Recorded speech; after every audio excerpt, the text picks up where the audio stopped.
Nyatanya di bacaan yang kedua ini Petrus menegaskan bahwa kesaksian tentang Yesus Kristus itu bukanlah sekedar mitos.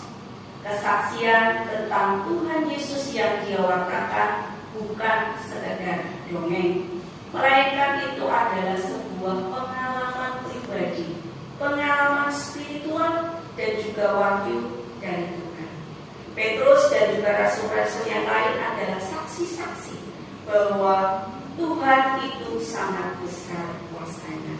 Dan firman Tuhan yang tertulis dalam Alkitab adalah sebuah hal yang dapat dipercaya karena berasal dari kesaksian tentang Yesus sendiri secara pribadi dan juga wahyu dari Tuhan, dan itu menjadi dasar bagi iman kita pada saat ini. Saudara yang dikasih Tuhan, pada intinya bacaan kedua ini menekankan pentingnya kesaksian yang dapat dipercaya tentang Tuhan Yesus dan juga firman Tuhan. Kebenaran, kebesaran, dan kuasa dari Yesus sebagai anak Allah juga disampaikan dalam bacaan Injil kita pada pagi ini. Bacaan Injil dari Matius 17 ayat 1 sampai 9. Di bawah perikop Yesus dimuliakan di atas gunung. Diceritakan Yesus membawa Petrus, membawa Yakobus dan juga Yohanes ke gunung yang tinggi, dan kemudian Yesus berubah rupa di hadapan mereka.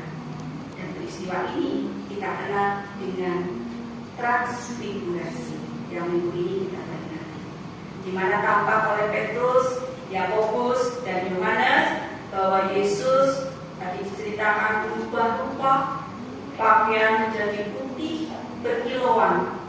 Sebenarnya peristiwa ini menunjukkan keilahian Yesus, sekaligus juga memberi penguatan kepada murid-muridnya menjelang penderitaan Yesus yang sebentar lagi akan dialami.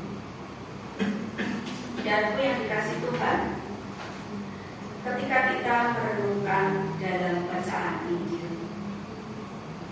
siapakah Rasul Petrus? Dan apa sih dasarnya pengajaran dari Rasul Petrus? Tadi disebutkan dalam bacaan kedua, ada peristiwa yang sekarang kita sebut dengan peristiwa transfigurasi Yesus. Peristiwa ketika Yesus dimuliakan di atas bumi. Mari kita ingat ketika Yesus mengajak Petrus, Yohanes, dan Yakobus naik ke atas gunung. Di sana Yesus berubah rupa putih berkilauan, wajahnya bercahaya, dan diceritakan dalam bacaan itu Yesus didampingi oleh Musa dan Elia. Dan pada saat itulah kita menyebutnya Yesus bertransfigurasi. Yesus tampak dalam kemuliaannya, dan tidak berhenti di situ saja, tetapi kemuliaan itu juga dinyatakan melalui suara dari surga. Inilah anakku yang kukasihi, kepadanya aku berkenan. Maka kemudian inilah yang menjadi dasar dari Rasul Petrus, tidak bicara omong kosong, tidak bicara tentang hal-hal yang tidak benar, tetapi Rasul Petrus berbicara tentang hal-hal yang memang dia saksikan.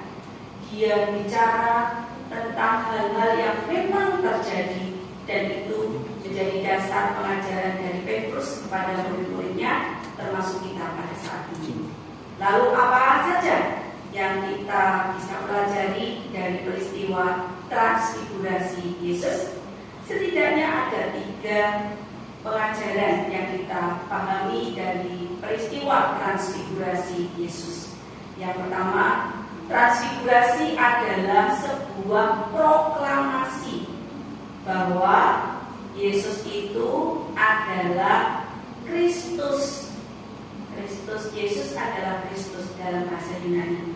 Bahwa Yesus adalah Mesias dalam bahasa Yunani. Bahwa Yesus adalah yang diurapi dalam bahasa Indonesia. Tapi ketiganya mempunyai arti yang sama. dengan kata-kata yang dia dengar.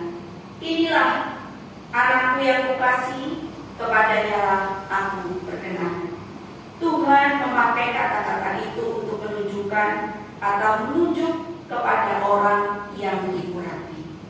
Sama halnya dengan dahulu dalam Mazmur 2, ketika raja mau diurapi, maka Mazmur tanggapan kali ini juga mengajar